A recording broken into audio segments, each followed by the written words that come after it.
Est-ce qu'il faut séparer l'homme de l'artiste? C'est une question qui fait débat depuis de nombreuses années, surtout depuis le mouvement MeToo, et on va tenter d'y répondre dans cette vidéo. Je m'appelle Ange, je suis à la fin de mon bac+5 en histoire de l'art, et mon mémoire de l'année dernière portait sur ces questions-là, les relations entre éthique et esthétique, sous-entendu est-ce qu'il faut séparer l'homme de l'artiste? Et donc, on va tenter d'y répondre. Si vous êtes intéressé par ma bibliographie, vous pouvez m'envoyer un message en privé ou laisser un commentaire. Je vous l'envoie avec plaisir si vous voulez approfondir vos recherches sur la question. Tout d'abord, poser la question est-ce qu'il faut séparer l'homme de l'artiste? Ça revient à poser la question est-ce que le caractère et les actes de l'artiste ont un impact sur l'œuvre et sur la valeur de l'œuvre? Donc là, il va falloir définir ce qu'on entend par valeur de l'œuvre. Cette question de comment juger la valeur d'une œuvre, c'est une question qu'on retrouve dans des débats philosophiques depuis des centaines d'années, et il y a plusieurs courants de pensée qui permettent de déterminer cette valeur. Parce que non, personne n'est arrivé à une conclusion qui a mis tout le monde d'accord. Néanmoins, une pensée qui a plus ou moins mis tout le monde d'accord et qui est synthétisée par Martha Nussbaum, c'est la pensée des doubles degrés de lecture de l'œuvre. Je vous assure, ça a un lien sur la question de l'artiste et de l'œuvre.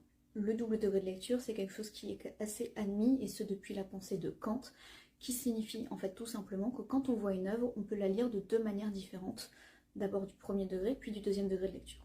Le premier degré de lecture, c'est un degré de lecture qui est immédiat, qui est sensoriel et qui est visuel. C'est ce qu'on voit de l'œuvre, c'est sa forme, c'est son esthétique. Le second degré de lecture, en revanche, comme l'indique son nom, il arrive après le premier, et c'est la manière dont on perçoit le contenu de l'œuvre et dont on le ressent. Donc c'est ce que l'œuvre veut dire. Donc, dans la question faut-il séparer l'homme de l'artiste, on ne s'intéresse pas à la valeur esthétique de l'œuvre, on s'intéresse à la valeur éthique de l'œuvre. Donc là on va s'intéresser au deuxième degré de lecture, celui du contenu.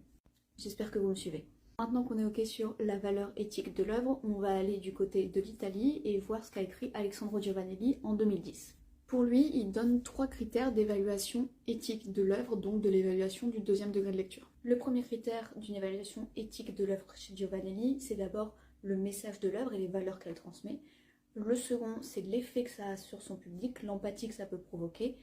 Et le troisième, c'est celui qui va nous intéresser, ce sont les conditions de production de l'œuvre. Ces conditions de production, il les englobe sous un concept qu'il appelle la jeunesse de l'œuvre, et c'est assez simple à comprendre. Il part du principe qu'une œuvre, elle ne naît pas comme ça toute seule, elle est le résultat d'une idée d'une personne qu'elle a eue dans un contexte particulier, qu'est la jeunesse de l'œuvre. La jeunesse de l'œuvre, comme qualifiée par Alessandro Giovanelli, englobe les moyens de production d'une œuvre au sens large, son contexte de création, ses moyens de réalisation, mais également la figure de l'artiste. J'espère que vous me suivez toujours parce que là ça fait beaucoup de concepts.